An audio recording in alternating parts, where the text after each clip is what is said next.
एक काम करो, मुझे एक गिलास ठंडा पानी दे दो। जहाँ मैं बैठता हूँ वहाँ गुड़िया गई है, 2 मिठाई का डब्बा रखा है ऊपर, जहाँ लैपटॉप रखते हैं उनको दे देना, वो ले आएंगे।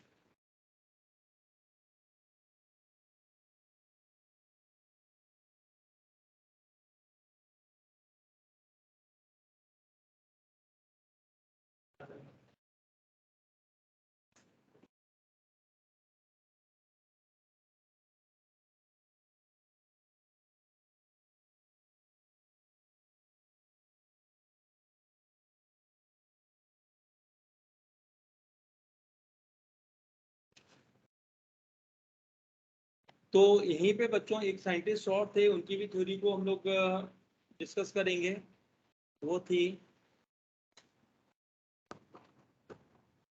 Mutation theory.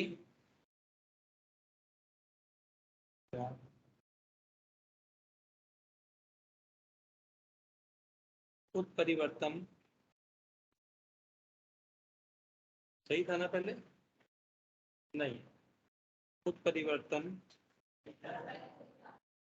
वही तो मैं कह रहा था, तुम लोग मानते ही नहीं हो। उत्परिवर्तन बाद, अभी मिठाई लेने का वो नहीं चली गई है।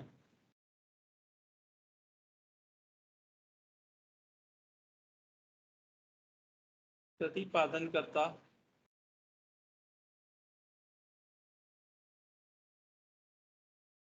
यूगोडी विरिस फेमस साइंटिस्ट हैं म्यूटेशन थ्योरी के लिए। तो इन्होंने किस पे एक्सपेरिमेंट कंडक्ट किया है, कहाँ देखें भाई?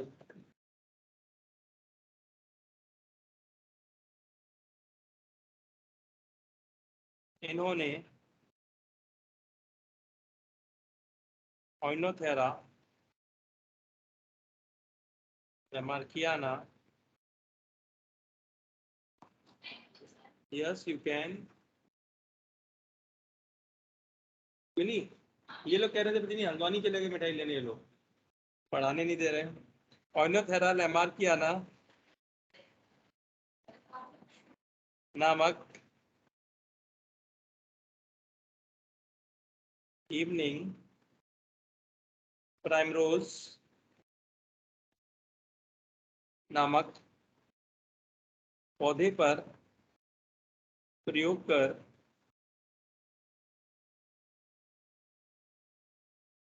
इसको प्रतिपादित किया था।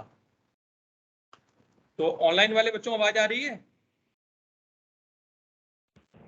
Yes sir. Yes sir. तो ओइनोथेरा लमार्कियाना नामक पौधे पे प्रयोग करके इसको प्रतिपादित किया। अब इस प्लांट पे जब उन्होंने प्रैक्टिकल किए तो हर एक जनरेशन में नए नए उनको फ्लावर्स मिले, नए नए पुष्प मिले। तो उसके आधार पे उन्होंने बताया कि जो इसका ये कारण है कि अलग अलग जो पुष्प मिल रहे हैं, अलग अलग प्रकार के पुष्प मिल रहे हैं, उसका कारण है उत्परिवर्तन। तो इन्होंने सारी चीजें किस पे बताई? उत्परिवर्तन। तो इसके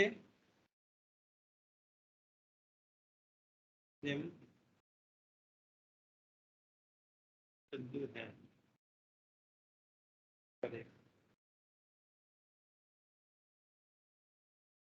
प्रजाति का निर्माण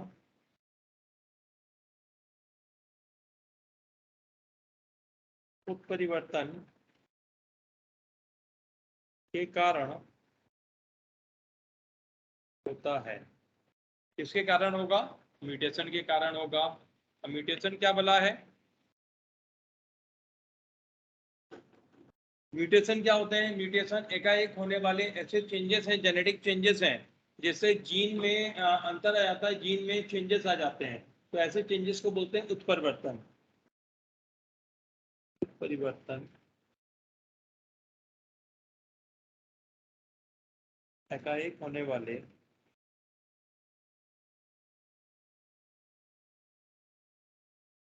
जीन में परिवर्तन होते हैं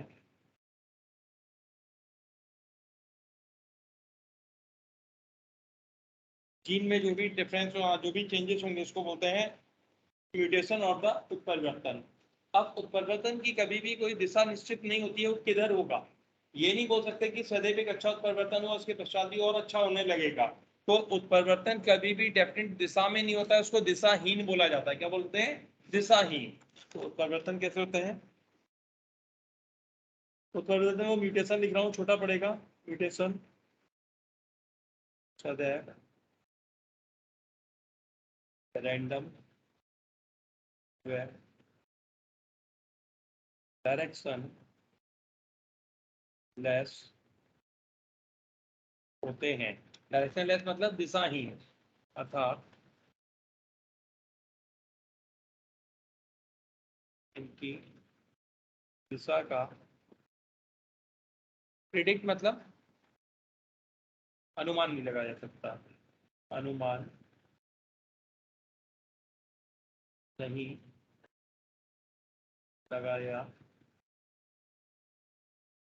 जा सकता है। ये बृहद चेंजेस हैं, ऐसे चेंजेस हैं जिससे एकाएक बहुत बड़ा परिवर्तन आ जाएगा। बृहद परिवर्तन होते हैं जो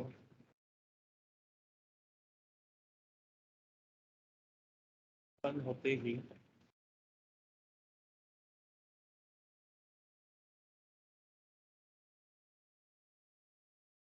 फिनोटाइप में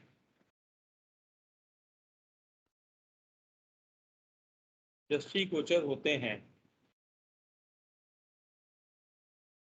एक जैसा परिवर्तन बहुत सारे सदस्यों में हो सकता है एक पॉपुलेशन के, और वो कभी भी आ सकता है, कभी भी जा सकता है। तो उत्परिवर्तन ऐसा नहीं कि स्टेगनेंट रहेगा, वो हमेशा वहीं पे मौजूद रहेगा। ये कभी उत्पन्न होगा, कभी गायब हो जाएगा। इसी समष्टि में ऐसा एक आ सकते हैं,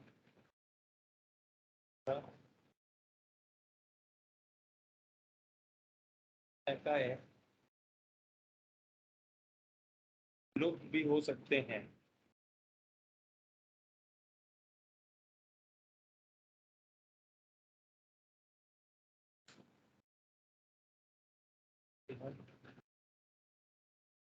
एक समष्टि के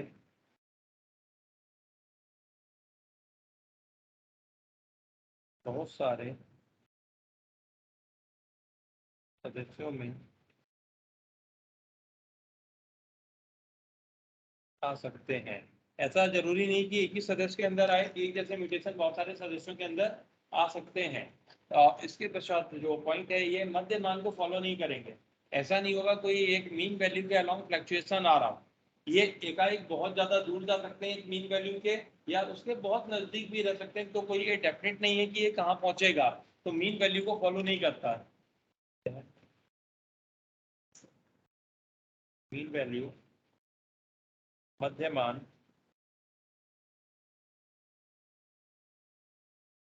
पर फ्लक्चुएशन, फ्लक्चुएशन की हिंदी बताइए किसी को। फ्लक्चुएट करना, जैसे लाइट फ्लक्चुएट करने लगती है।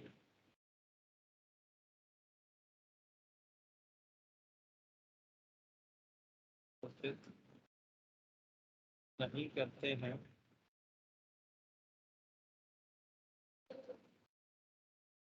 तो ये उसके कुछ विशिष्ट लक्षण हैं उत्परिवर्तन के। उत्परिवर्तन जैसे हम लोगों ने सिकल सेल एनीमिया में आपको वैभव सर पढ़ा गए होंगे। सिकल सेल एनीमिया एक पॉइंट म्यूटेशन की वजह से हुआ था, इंसोनोमिक बीमारी। तो ये मीन वैल्यू के अलाउंग कभी भी ऐसा नहीं कि करेगा, ये आएगा उसके बाद ये प्रदर्शित हो जाता है, और ये बहुत लंबे समय के लिए एक प्रजाति में रह सकता है, और ये कभी भी गायब भी हो सकता है। तो ये कुछ इनके निष्कर्ष थे। आपने इन्होंने उत्परिवर्तन थ्योरी तो दी, इनके अकॉर्डिंग जो प्रजाति का निर्माण है उत्परिवर्तन के कारण है। और वहीं जो मेंडल कह रहे थे, मेंडल कह रहे थे प्रजाति का निर्माण वेरिएशन के कारण है, विभिन्नताओं के कारण है, धीरे धीरे क्या होंगी, एकत्र होंगी, घटती होंगी। बाद में ये निष्कर्ष निकला कि म्यूटेशन ही विभिन्नताओं का कारक है। जो मेन आपका जो वो है फैक्टर विभिन्नताएं लाने का, वो तो म्यूटेशन है। तो म्यूटेशन को की माना जाता है इवोल्यूशन की।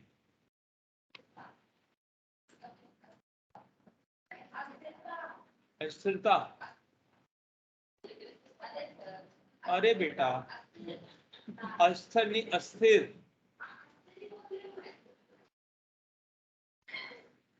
उसकी जरूरत नहीं थी। चलो थैंक यू।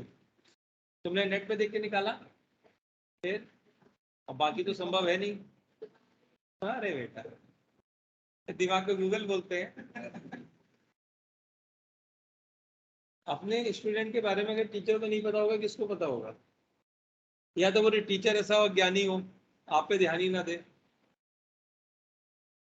तो कौन सा बच्चा क्या आंसर देता है सब पता रहता है। एंजॉय करो। चलिए अब आगे बढ़ते हैं। किसने क्या बोला? ये औरतों वाली पंचायत की तो गिलास फेंक के मार दो। अब यहाँ पे उत्परिवर्तन बात तो आ गया, ह्यूगो डे गैरिस ने दे दिया। बाद में पता लगा जिस प्लांट पे एक्सपेरिमेंट कर रहे थे वो एक कॉम्प्लेक्स हेटेरोजाइगस था, तो उसकी नेचुरल प्रॉपर्टी थी वो अलग अलग रिजल्ट देता। तो इन्होंने जिस चीज को ये बोला कि ये म्यूटेशन है, वहां पे वो म्यूटेशन नहीं था।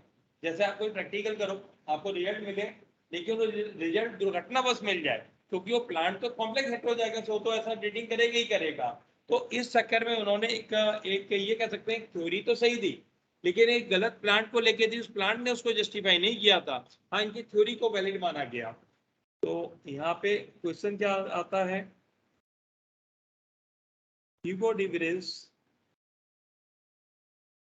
के अनुसार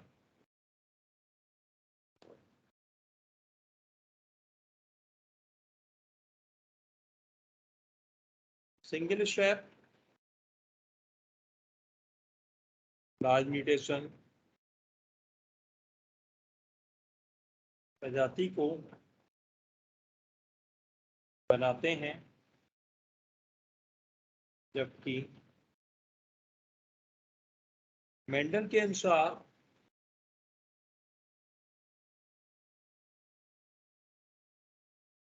प्रजाति निर्माण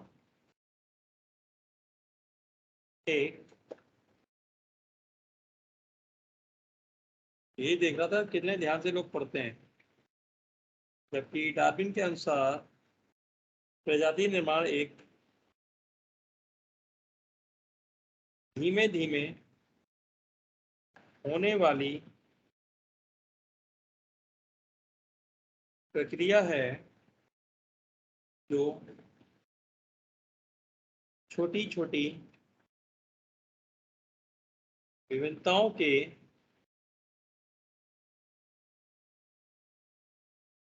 एकत्र होने के कारण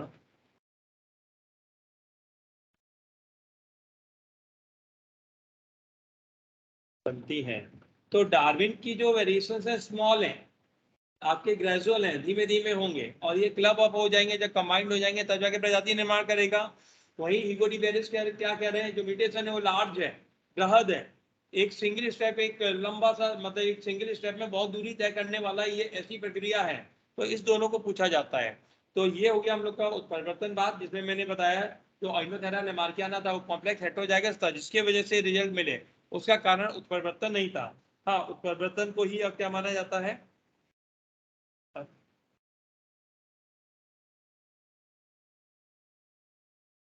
उत्परिवर्तन को ही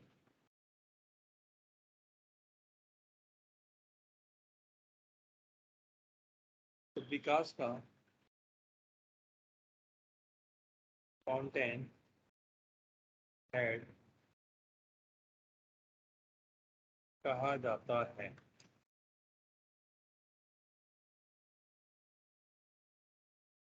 फाउंटेन हेड क्यों? जैसे फाउंटेन बोले तो बच्चों फव्वारा, जैसे सपोज करिए कोई फव्वारा है, तो यहाँ से जो जल है तो फव्वारे से ऐसे करके निकलता है। आप पार्क वगैरह में घूमने जाते हैं, वहां पे फव्वारे लगे होते हैं, खूब ऊंचाई तक वो क्या कर रहा है, जल को ऐसे करके बिखेर रहा है। तो ऐसे ही यहाँ से स्टार्ट हो रहा है और अलग अलग प्रजातियां बनती चल रही हैं, तो इसीलिए इसको क्या बोला गया? फव्वारे का मुख,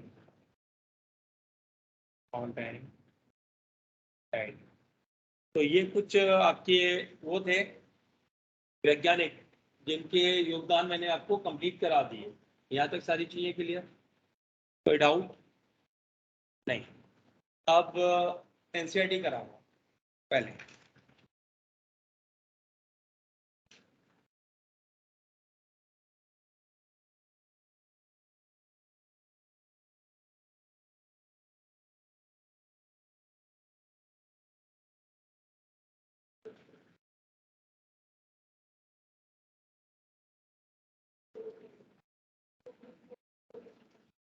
अरे लड़कियों क्या है बताओ, तो टीचर बैठा है उसके लिए। वो ना मैं ना तो ना, अभी मैं एनसीईआरटी खोल रहा हूँ, बता देना।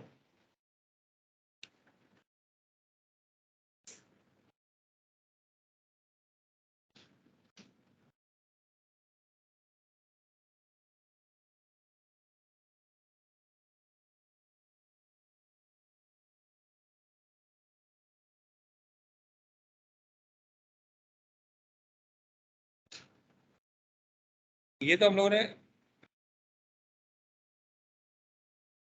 ये अनुकूली विकिरण वाला पढ़ लिया था ना, मतलब मैंने पढ़ा दिया है, मैं जैव विकास से पढ़ा रहा हूँ।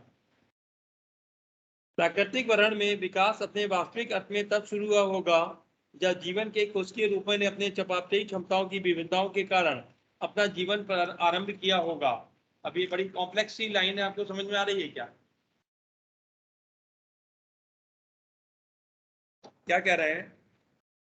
प्राकृतिक वर्ण मतलब नेचुरल सिलेक्शन से विकास अपने वास्तविक अर्थ में तब शुरू होगा जब जीवन के कोशिकीय रूपों ने अपनी चयापचयी क्षमताओं की विभिन्नताएं, मैंने कल बनाया था, सबसे पहले कौन से थे? कीमो हेटरोट्रॉफ, फिर कीमो ऑटोट्रॉफ, उनकी चयापचयी एबिलिटी है, उसमें विभिन्नताएं हैं जिसके कारण अपना जीवन प्रारंभ किया। विकास को डार्विन सिद्धांत का मूल तत्व प्राकृतिक चुनाव है। विकास के डार्विन सिद्धांत का मूल तत्व प्राकृतिक चुनाव है। ये प्राकृतिक वर्ण स्टार लगाएं। ये essence of the Darwinian theory है, सार है इसका। नए स्वरूप के प्रकटन की दर जीवन चक्र या जीवन अवधि से संबंध है। ये क्या कहना है? जो नई नई प्रजातियां बनेंगे, नए नए रूप बनेंगे, उसका सिंपल सा रिलेशन उसके जीवन काल से है। वह रोगाणु जो तेजी से विभाजित होते हैं उनमें बहुगुणन की क्षमता होती है और 1 घंटे के भीतर करोड़ी व्यष्टि बन जाते हैं, अर्थात रोगाणु 1 घंटे के अंदर ही करोड़ों के रूप में बन जाएंगे। जीवाणु मान लीजिए एक कॉलोनी एक प्रदत्त विशेष माध्यम में बढ़ती है क्योंकि भोज्य पदार्थों का एक घटक का उपयोग करने की क्षमता निहित है। माध्यम संगठन विशेष बदलाव जीव संख्या का केवल वह अंश सामने लाएगा जो कि नई परिस्थितियों में उत्तर जीवित रह सके। अब ये क्या कह रहे हैं? अगर उसका केमिकल कंपोजिशन हम लोग चेंज कर दें जिसमें वो पहले से बढ़ रहा है, तो उनमें केवल वो वाले जीवाणु पनपेंगे जिनमें नई वातावरण कंडीशन के अकॉर्डिंग अपने आप को अनुकूलित करने की क्षमता है। एक समयावधि के दौरान वह परिवर्तन अन्यों से बाजी मार लेता है और एक नई प्रजाति के रूप में प्रकट होता है। अब उसने क्या किया? बाकी अच्छा से उपयोग किया तो ग्रेजुअली वही जिंदा रहेगा, उसी की प्रजातियां बनेगी, वही नई नई प्रजातियों को बनाएगा। यह कुछ दिनों के भीतर ही होता है। ठीक यही बात एक मछली या कुक्कुट के लिए लागू होती है जो लाखों वर्ष लेगी। अगर हम लोग मछली या उसको देखें, छिपकल या मुर्गी को देखें, तो उसमें आपके लाखों वर्ष लग जाएंगे क्योंकि जीवन काल बड़ा है। जब मैं आपको अगस्त विद्वान का प्रैक्टिकल बता रहा था, जब लेमार्कियन को सिद्ध कर रहा था, तब मैंने बताया था कि जो प्रैक्टिकल लोग कर रहे हैं वो कुछ वर्षों में चाह रहे हैं कि विकास देखने को मिले, लेकिन मनुष्य जैसे प्राणियों में विकास होने में कितना समय लगेगा? करोड़ों साल लगेंगे। जब मुर्गी वगैरह में लाखों साल लग रहे हैं तो हमें तो करोड़ों साल लगने हैं, क्योंकि जीवन काल हम लोग का बहुत बड़ा है, क्योंकि उसकी जीवन अवधि वर्षों लंबी होती है। यहाँ पर हम कह सकते हैं कि ए की अपेक्षा बी की उपयुक्तता बेहतर है, मतलब अडेप्टिबिलिटी अच्छी है, तभी तो वो वहां पे सरवाइव कर पाया। प्रकृति उपयुक्तता को चुनती है, स्टार लगाएं। Nature selects adaptability. हमें यह आवश्यक याद रखना है कि तथाकथित उपयुक्तता उन विशेषताओं पर आधारित होती है जो कि वंशानुगत होती हैं। ये क्या कर रहे हैं? जो अडेप्टिबिलिटी है डिपेंड करेगी उन कैरेक्टर्स पे जो हेरिटेबल होंगे। तो हेरिटेबल अगर कैरेक्टर नहीं है तो वंशानुगत ये वो है, वो भी आगे नहीं बढ़ेंगे, इसकी उपयुक्तता का कोई लाभ नहीं है। आधार चयनित होने तथा विकास हेतु निश्चित ही एक आनुवंशिक आधार होना चाहिए। तो सिलेक्शन के लिए क्या होना चाहिए? एक हेरिडिटरी बेसिस होनी चाहिए, तभी जाके सब संभव होगा। दूसरे शब्दों में कुछ जीव प्रतिकूल वातावरण में जीवित रहने में बेहतर अनुकूलित होते हैं। अनुकूलन क्षमता वंशानुगत होती है, अडेप्टिबिलिटी इज हेरिटेबल। तो ये वंशानुगत होती है, मतलब हम लोग से हम लोग के संतानों में जाएगी, उससे उनकी संतानों में जाएगी। इसका अनुवांशिक आधार होता है, इसका एक जेनेटिक लेवल है, जेनेटिक बेसिस है। अनुकूल, ये सारी लाइनें इंपॉर्टेंट है बच्चों, एक एक स्टार लगा देना, पूरी लाइन पे ही क्वेश्चन आ जाता है। अनुकूलन क्षमता अनुगत होती है, इसका आनुवांशिक आधार होता है, अनुकूलनशीलता तथा प्रकृति द्वारा वर्णन की अंतिम परिणाम उपयुक्तता होता है। ये भी पूछ लेते हैं, इसका अंतिम परिणाम क्या है? उपयुक्तता, अडप्टेबिलिटी। सार्वजनिक अवरोहण तथा प्राकृतिक वर्णन विकास के डार्विनवाद की दो मुख्य संकल्पनाएं हैं। दो की कॉन्सेप्ट पूछे जाते हैं, branching descent and natural selection. Darwin से पहले एक फ्रांसीसी प्रकृति वैज्ञानिक लामार्क ने कहा था, जीव रूपों का विकास अंगों के प्रयोग तथा अनुप्रयोग के कारण हुआ। उन्होंने जिराफ का उदाहरण दिया, जिसने ऊंचे पेड़ की फुफड़ियों की पत्तियों को चलने के लिए गर्दन की लंबाई बढ़ाकर अनुकूलन किया। इस लंबी गर्दन से प्राप्ति की विशेषताओं को उत्तरवर्ती संतति को प्रदान किया तथा वर्षों बाद जिराफ ने धीरे धीरे इतनी लंबी गर्दन को प्राप्त किया। आज इस अटकलबाजी पे कोई विश्वास नहीं करता है हमारे सिवा। ठीक, अटकलबाजी कह रहे हैं उसको। क्या विकास एक प्रक्रम है अथवा एक प्रक्रम का परिणाम है? आप लोग बता सकते हैं क्या विकास एक प्रक्रम है, प्रोसेस है, या ये प्रोसेस का रिजल्ट है? ये कोई भी नहीं बता सकता। ये हम लोग तब बता सकते हैं जब किसी चीज का विकास खत्म हो गया और लुप्त हो गया। जैसे डायनासोर, हम ये बता सकते हैं कि उसका उद्विकास कैसे हुआ और कैसे जाके लुप्त हुआ। हम अपनी बात करें या अन्य की बात करें तो हम लोग नहीं बता सकते, क्योंकि अभी तो हम लोग विकसित हो रहे हैं। तो हम लोग में तो प्रोसेस है और कहीं कहीं वो प्रोसेस का रिजल्ट है। तो ये डेफिनेटली कभी नहीं कहा जा सकता है क्या है प्रोसेस या एंड ऑफ द प्रोसेस है। आज हम जो दुनिया देख रहे हैं, चाहे वह अचेतन हो या चेतन, यह केवल विकास की क्रमिक कहानी है। जब हम दुनिया की इस कहानी की व्याख्या करते हैं तो हम विकास को एक प्रकरण के रूप में वर्णित करते हैं, मतलब ये प्रोसेस है। दूसरे शब्दों में, जब हम पृथ्वी पर जीवन की कहानी का वर्णन करते हैं तब विकास के प्राकृतिक चुनाव नामक एक प्रक्रम के परिणामों की व्याख्या करते हैं कि कैसे कैसे बने। हम अभी तक पूरी तरह से स्पष्ट नहीं है कि विकास और प्राकृतिक चुनाव को एक प्रक्रम के रूप में देखें या फिर अज्ञात प्रक्रमों के अंतिम परिणाम के रूप में। मतलब अभी एनसीईआरटी खुद ही नहीं बोल रही कि डेफिनेट नहीं है कि ये रिजल्ट है या भी प्रोसेस चल रहा है, क्योंकि जिस चीज का जो चीज लुप्त हो गई उसको तो हम लोग डेफिनेटली बोल पाएंगे, अन्यथा हम लोग नहीं बोल सकते। यह संभव हो सकता है कि थॉमस माल्थस के समष्टि संदर्भ में किए कार्यों ने डार्विन को प्रभावित किया हो। टीआर माल्थस का मैंने जिक्र किया था पॉपुलेशन पे। प्राकृतिक चुनाव कुछ खास प्रेक्षणों पर आधारित है जो कि तथ्यात्मक हैं। उदाहरण के लिए, प्राकृतिक संसाधन सीमित है, मौसमी उतार चढ़ावों को छोड़कर जीव संख्या स्थिर रहती है, एक जीव संख्या के सदस्य विशिष्टताओं में भिन्न होते हैं, वस्तुतः दो समष्टि एक जैसी नहीं होती हैं। यद्यपि ऊपरी तौर पर वे एक जैसे दिखते हैं, तथापि अधिकतर विविधताएं वंशागत होती हैं। अंडरलाइन, अधिकतर विविधताएं वंशागत होती हैं। यद्यपि वास्तविकता यह है कि सिद्धांत रूप से जीव संख्या विस्फोटक रूप से बढ़ सकती है यदि हर एक स्वतंत्र जीव अधिकतम प्रजनन करे। इस तथ्य को बैक्टीरिया जीव संख्या की वृद्धि में देखा जा सकता है। और यह तथ्य कि वास्तविकता में जीव संख्या का आकार सीमित है का मतलब कि संसाधनों के लिए प्रतियोगिता है। यह संघर्ष है जिसको हम लोगों ने 3 प्रकार के संघर्षों में देखा। केवल कुछ ही दूसरों की कीमत पर उत्तरजीवित रह पाते हैं जो कि स्वयं नहीं फल फूल सकते हैं। मतलब जो स्वयं फल फूल नहीं पा रहा है उसकी जगह कौन जीवित रहेगा? जो इस संघर्ष को जीतेगा। डार्विन की नूतनता तथा वैचारिक प्रगल्भता अंतर विचार यह है कि उन्होंने दावा किया कि विविधताएं जो कि वंशागत होती हैं, अंडरलाइन, जो कि वंशागत होती हैं और जो कुछ एक के लिए संसाधनों की उपयोगिता बेहतर बनाती हैं, पर्यावरण से बेहतर अनुकूलन करती हैं, केवल उन्हें ही इस योग्य बनाती हैं कि वे प्रजनन करें और अधिकाधिक संतति छोड़कर जाए। इस प्रकार से एक समय अवधि के दौरान बहुत सारी पीढ़ियों के बाद उत्तरजीवी अधिकाधिक संतति छोड़कर जाएंगे और वे जीव संख्या की विशिष्टता में एक बदलाव होंगे और इस तरह के पैदा होने के लिए नए स्वरूप प्रकट होते हैं।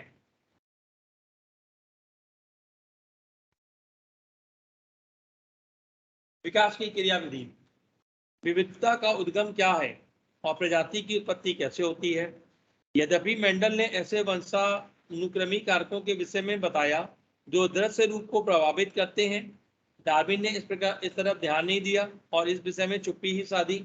मतलब उनको ना तो उन्होंने उसको एक्चुअली में जो मेंडेलियन इनहेरिटेंस था उसकी खोज तो 1859 में हो गई थी, लेकिन उसको लोगों ने तवज्जो नहीं दी 1901 तक। उसके 1901 के बाद वो दोबारा डिस्कवर हुए।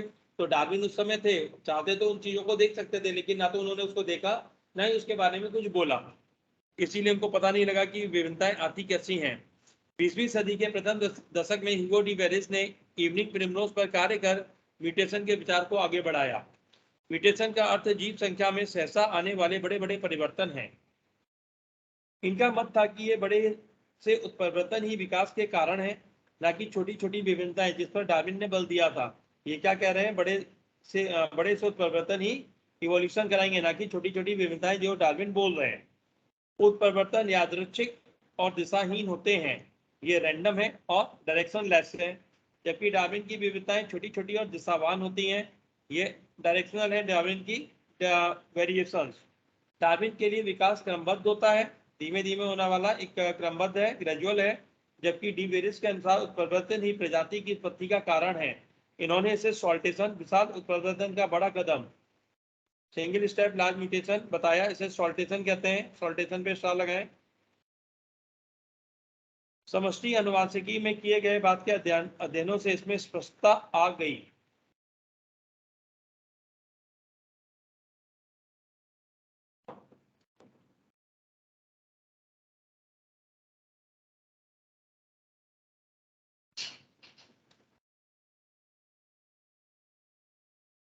सॉल्टेशन।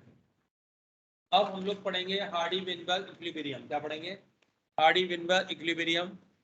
थोड़ा गणित का भाग है ये।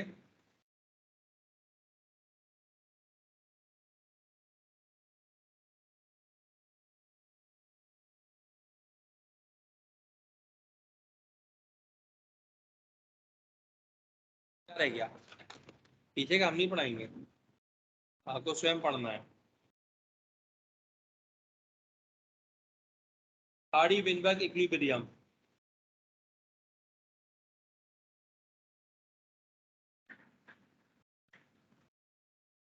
हार्डी विनबर्ग साम्य।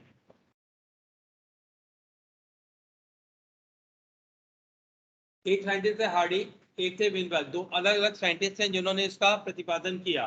तो डॉक्टर भावना, बताओ इनमें से जूलॉजिस्ट कौन, बॉटनिस्ट कौन?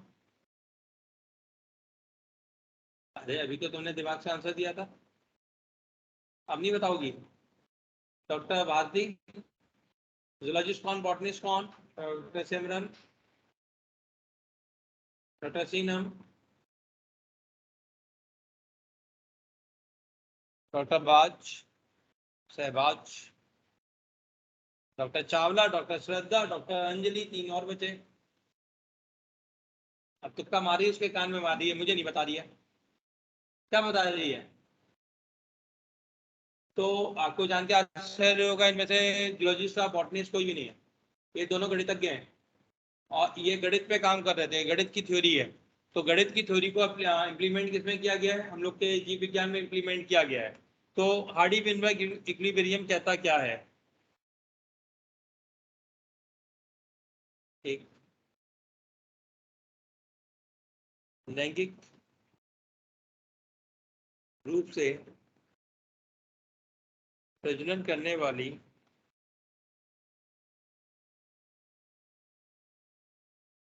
समष्टि में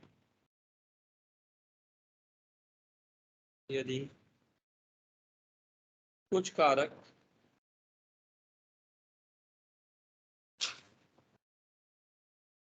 अनुपस्थित रहते हैं, तब उनकी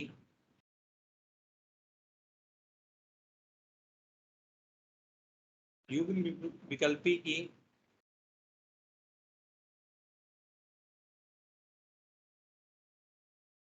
आवृत्ति पीढ़ी दर पीढ़ी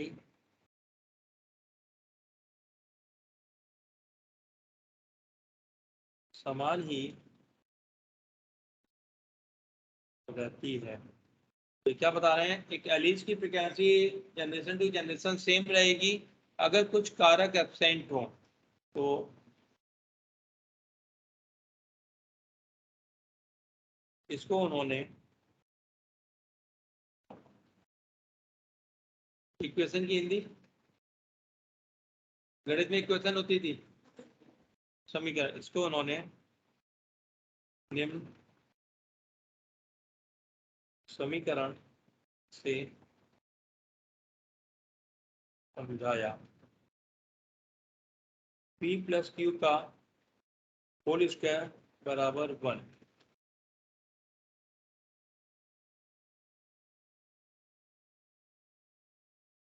यहाँ P डोमिनेंट एलीट का प्रतिशत, Q रेसेसिव एलीन का प्रतिशत है। उदाहरण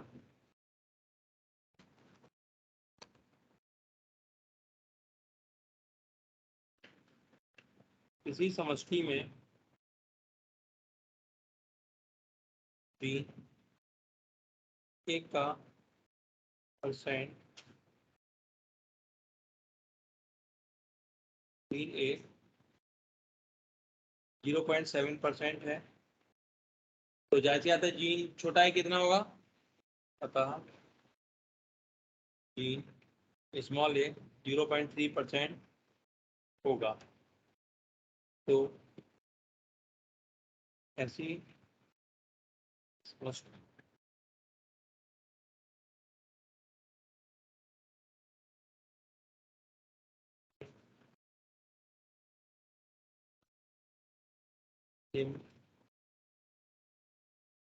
अवस्था होगी।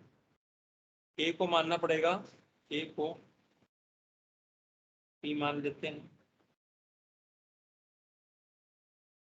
वह क्यू को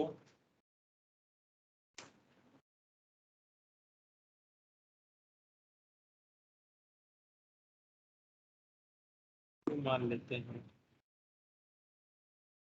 अब इसकी एक्सपेंडेड फॉर्म को यूज करते हैं हम लोग,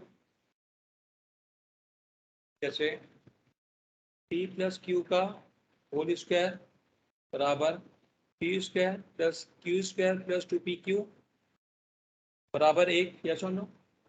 अब यहाँ पे देखिए 0.7 का होल स्क्वायर प्लस 0.3 का whole square plus 2 into 0.7 into 0.3, 7 सत्ते 49, 3 त्रिका 9, 7 21 दूनी 42 बराबर 1। जोड़ने की भी जरूरत नहीं है, ये सदैव एक ही आना है। ठीक, तो आपको जब भी दो कैरेक्टर दिए हों, दो की फ्रीक्वेंसी दी हो और हेट्रोजाइगस की फ्रीक्वेंसी पूछ ले, तो हेट्रोजाइगस यहाँ पे कहाँ दिख रहा है, ये कैसा है, हेट्रोजाइगस। तो हेट्रोजाइगस की ये आ गई संख्या, यस और नो। तो जब भी कभी आपको क्वेश्चन दिखे बायोलॉजी में, उसमें आपको डाटा दिया हो, दो एलील दिए हुए उसकी फ्रीक्वेंसी दे दे, वो कैसे भी कुछ दे दे, या एक ही फ्रीक्वेंसी देगा, एक हेट्रोजाइगस दे देगा, तो आपको ले दे के यही इक्वेशन लगानी है, केवल P square plus Q square plus 2PQ से ही आपका समाधान हो जाएगा। कोई भी क्वेश्चन अटक नहीं सकता, जैसे ही डाटा दिया हो सीधे सीधे P plus q whole square ठोक देना उसमें, बिना कुछ देखे कि वो पूछ कर रहा है। बाद में देखना वो पूछेगा वही जो मैं बता रहा हूँ, ठीक है। तो ये बता रहे हैं कि ये संख्या नियत रहेगी, लेकिन जो कारक है वो कारक कौन कौन से नहीं होने चाहिए, अर्थात कौन से कारक इसको डिस्टर्ब करेंगे, तो देखते हैं।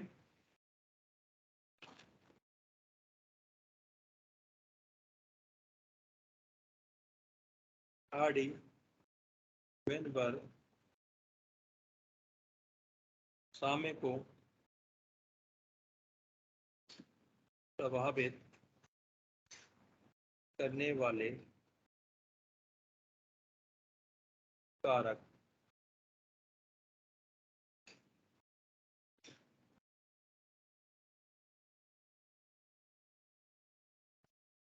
जीन प्रवाह अर्थात जीन फ्लो,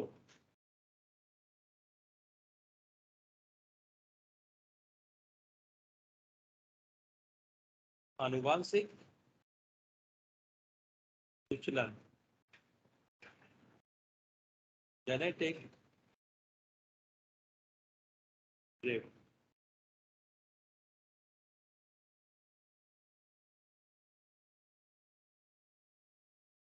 परिवर्तन बोले तो म्यूटेशन,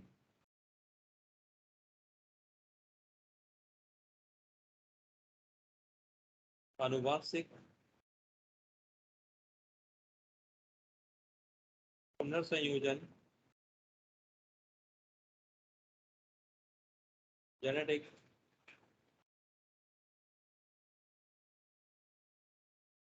रिकॉम्बिनेशन और अंतिम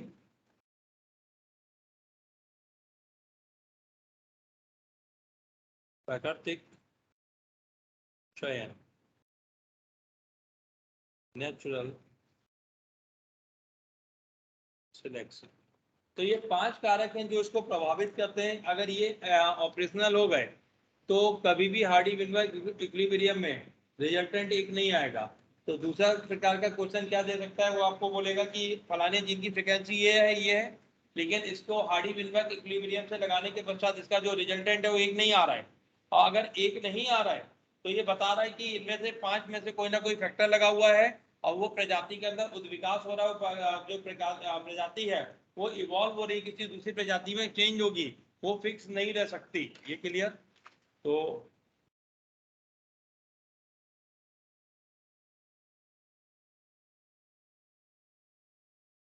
हार्डी-विनबर्ग साम्य में कोई भी विचलन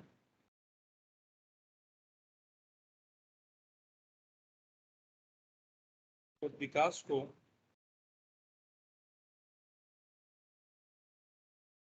इंगित करता है। इंगित करता है मतलब उसको बता रहा है कि कोई ना कोई इसमें क्या चल रहा है, उद्विकास हो रहा है। तो अब ये जो फैक्टर्स हैं ये हैं क्या क्या?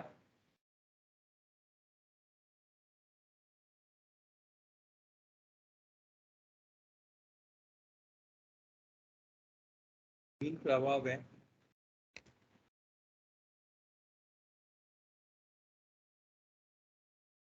आनुवांशिक विचलन,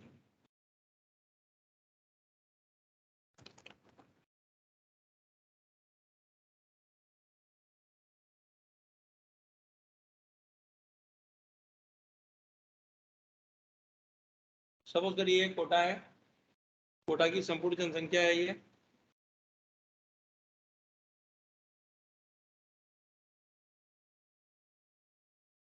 ये है जयपुर। ठीक। अब होता क्या है, यहाँ से बहुत सारे सदस्य लगातार जयपुर में जाते हैं। सदस्यों का प्रवाह, अब सदस्यों का जो प्रवाह है ये कोटा से जयपुर में बहुत सारी मैरिजेस हुई होंगी। भाई किसी लड़की का ससुराल यहाँ पे है, किसी का कोटा में है, किसी लड़के की ससुराल यहाँ पे, किसी का कोटा में है। तो लगातार यहाँ पे जीन प्रवाह चल रहा है, जो रिप्रोडक्शन का वो चल रहा है, इवेंट चल रहा है। तो उसकी वजह से जीन की मिक्सिंग चल रही है दो पॉपुलेशन में। भाई जयपुर के जीन यहाँ पे भी आते हैं, यहाँ के जीन कोटा में भी जाते हैं। तो यहाँ पे क्या हो रहा है,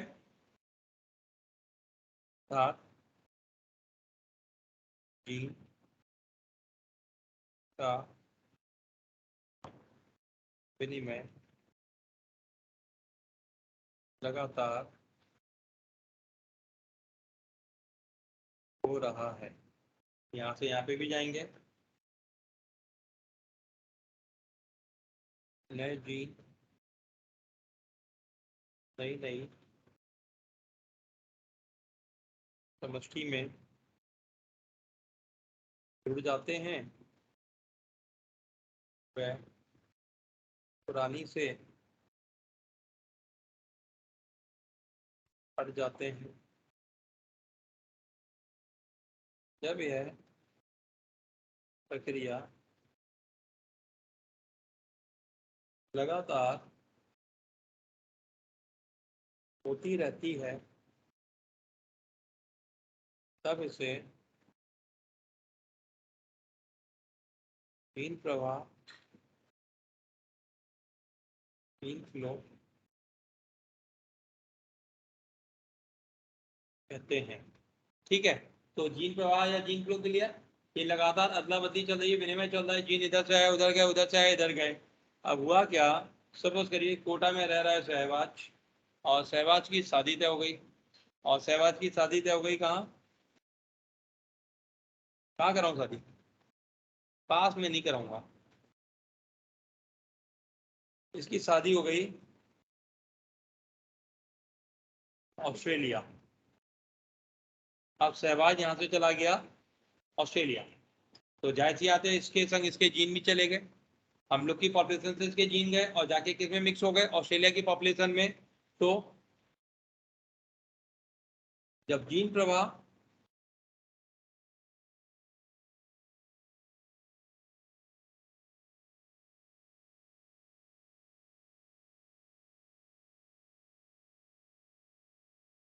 कभी कभार ये संयोगवश हो जाए तब इसे ही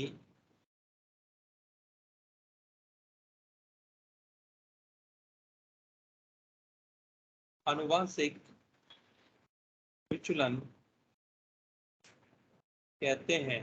अर्थात जीन फ्लो एक नॉर्मल प्रोसेस है, और अगर वो बाई चांस हो जाए, एकाएक बाई चांस हो, तो उसी को क्या बोलेंगे, जेनेटिक ड्रिफ्ट। यहाँ से जीन निकल के दूसरी पॉपुलेशन में ऐड हो गया, तो पुरानी पॉपुलेशन से लुप्त हो गया, नई पॉपुलेशन में ऐड हो गया है, तो आनुवंशिक विचलन के लिए तो एक ही डायग्राम से दोनों चीजें हम लोग की कंपाइल हो गई हैं। अब इससे रिलेटेड जो समस्याएं हैं वो क्या क्या है इसको देखते हैं।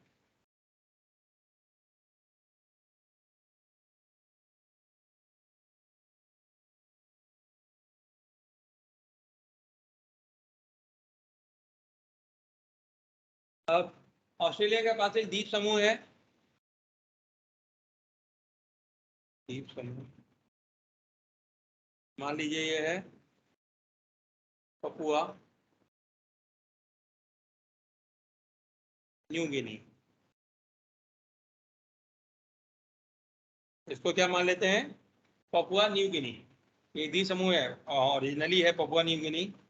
तो अब जब सहवाज अपने कुनबे के संग यहाँ रह रहा था, इसने कहा ऑस्ट्रेलिया अच्छी जगह नहीं है, हम यहाँ नहीं रहेंगे, तो इसने अपने बीबी या बीबियों को यहाँ से लिया, मतलब जो भी था कुनबा था जो, उसको लेके उसने एक निर्जन द्वीप समूह को खरीद लिया कि ये द्वीप मेरा है, और ये जाके उस पर रहने लगा, और इसने बोल दिया इस दीन दुनिया से हमारा कोई मतलब नहीं है, ना तो बाकी दुनिया से कोई हमारे यहाँ आएगा, ना हम किसी बाकी दुनिया में जाएंगे, यस और नो, ऐसा हो सकता है। तो क्या होगा, जब कोई जीवधारी अपनी समष्टि को छोड़कर नई जगह चला जाता है तथा एक लंबे समय पश्चात वह एक नई प्रजाति में बदल जाते हैं, तब इसे फाउंडर इफेक्ट कहते हैं, तथा शुरू में आए मेंबर्स को फाउंडर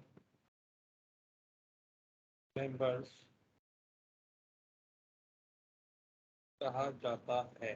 तो जब इसने एक द्वीप पे अपनी अलग पॉपुलेशन बसा ली, जब इन्होंने कोई भी ताल्लुकात नहीं रखे, तो बाकी दुनिया के तो जीन आपस में मिक्स हो रहे हैं, वेरिएशन मिक्स हो रहे हैं। अब इनकी पॉपुलेशन के वेरिएशन अलग और इनकी पॉपुलेशन के वेरिएशन अलग, तो जब ये करीब मान लीजिए 10 20 25 40 हजार साल हो गए, उसके पश्चात अगर दूसरी दुनिया से कोई इनके यहाँ जाए या ये दूसरी दुनिया से दूसरी दुनिया में जाए, तो आपस में रिप्रोडक्शन भी पॉसिबल नहीं होगा, एक नई प्रजाति बन चुकी होगी। और इस प्रक्रिया को क्या बोला जाता है? फाउंडर इफेक्ट अथवा संस्थापक प्रभाव। संस्थापक प्रभाव के लिए जैसे हम लोगों ने गैलापागोस आइलैंड पे डार्विन फिंचेस का देखा, ओरिजिनली पॉपुलेशन से ड्रिफ्ट हो गई, वो नए द्वीप समूह पे चली गई और उससे नई नई प्रजातियां बन गई। तो वो सारा का सारा क्या था? फाउंडर इफेक्ट था। फाउंडर इफेक्ट के लिए कोई डाउट नहीं। एक और इफेक्ट पूछा जाता है इसमें, बॉटलनेक इफेक्ट।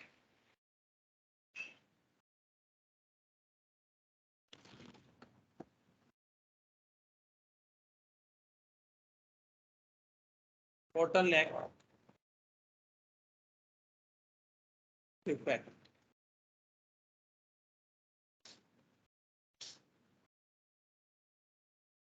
ये एक बाटली है,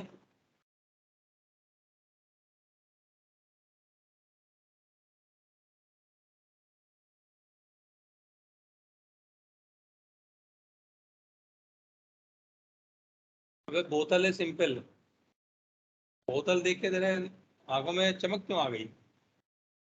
यहाँ पे ये कोई समष्टि है, उसकी पॉपुलेशन की हम लोग बात कर रहे हैं।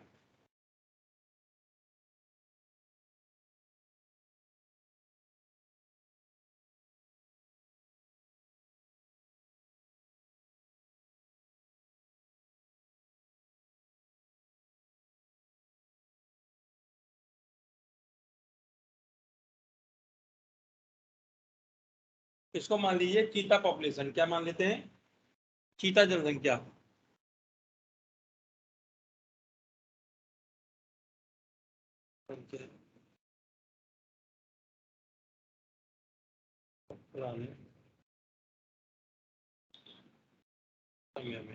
पुराने समय में चीता बहुत ज्यादा थे, तो चीते की पॉपुलेशन खूब सारी थी, तो यहाँ पे क्या होगा? ज्यादा सदस्य, अतः ज्यादा विभिन्नताएं उपस्थित। यस और नो? अतः ज्यादा अनुकूलन की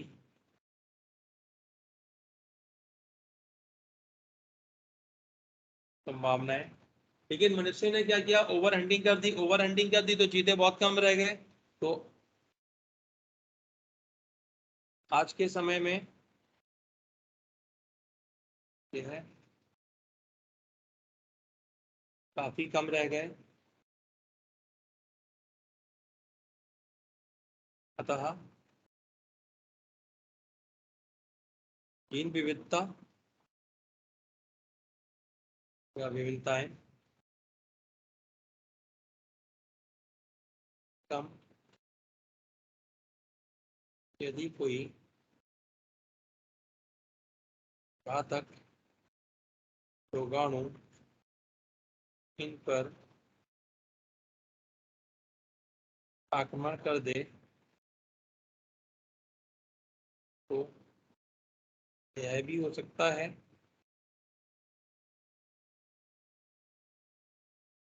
कि यह प्रजाति पूर्णतः लुप्त हो जाए, क्योंकि वेरिएशन कम है। वेरिएशन कम है तो वेरिएशन ही अडेप्टेबिलिटी देगा, अनुकूलता देगा। तो जैसे ह्यूमन पॉपुलेशन अभी बहुत बड़ी पॉपुलेशन थी, कोरोना वायरस आया, अब सपोज करो पूरे संसार में 1000 लोग होते हैं, मनुष्य मानव, और उनमें कोरोना जैसा वायरस आ गया होता, हो सकता है सबको लपेट गया होता और सब मर चुके होते। इस समय पृथ्वी पे कोई हम लोग का नाम लेवा भी नहीं होता। तो अगर पॉपुलेशन बहुत छोटी रह गई है तो जीन वेरिएबिलिटी कम होगी, और जीन वेरिएबिलिटी कम है तो उसको किससे कंपेयर किया गया है? एक बोतल की नेक से। तो इसको बोलते हैं बोटल नेक इफेक्ट। अब इसको दुरुस्त कैसे किया जाए? इसको दुरुस्त कैसे किया जाए? यदि कीटों को नई नई जगह शिफ्ट कर दें तो जीन वेरिएशन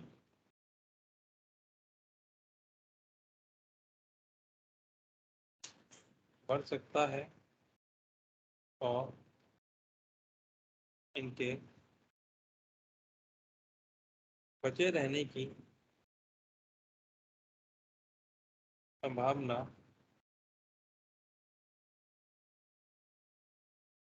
बढ़ जाती है।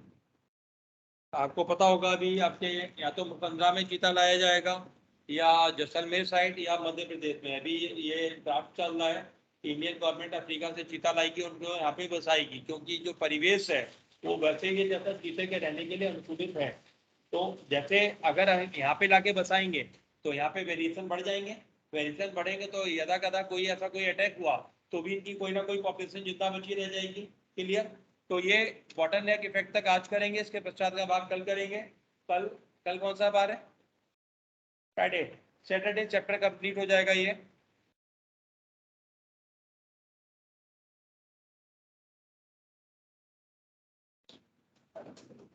छुट्टी हो गई तुम लोग की? तो कृपया मिष्ठान वितरण कर दें। कहाँ जा रही है? बक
जा सकते हैं आप लोग, जिसको जाना हो भाई।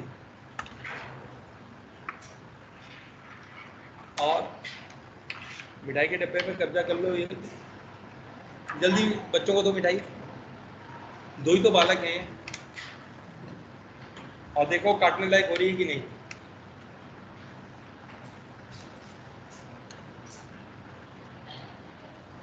बेटा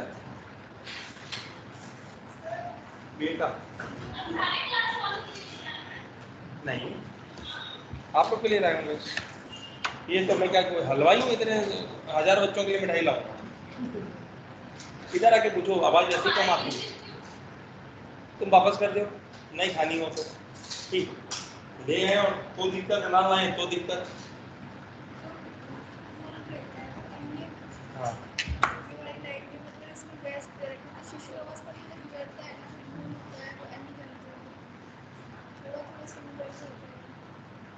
हाँ, तो कब मना किया? हाँ तो मना कब किया? ये कब किसने मना किया? हाँ नहीं, ये एक बार ये बाल मिठाई बोली जाती है वहाँ, बहुत फेमस है अल्मोड़ा की बाल मिठाई। एक मुझे भी दो यार। हाँ एक बार अंग्रेजी वाली से कंफर्म करो, नहीं क्या लगी है। अच्छी लग रही है।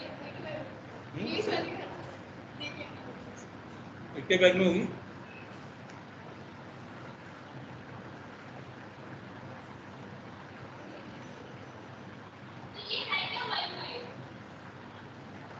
मीठा है, शुगर की बॉल।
और ले लो तुम लोग,